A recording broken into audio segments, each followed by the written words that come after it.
I'm just sitting here trying to get my steering wheel set up, and when they told me to click the buttons, this happened.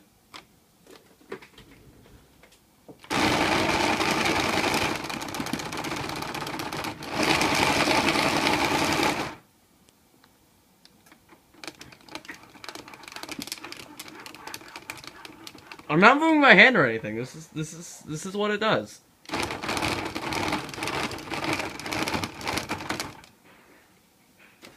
Let's use the explosion setting.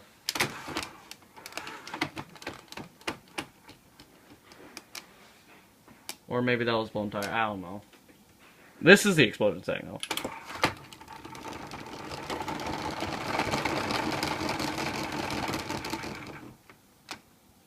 Fun times with Logitech.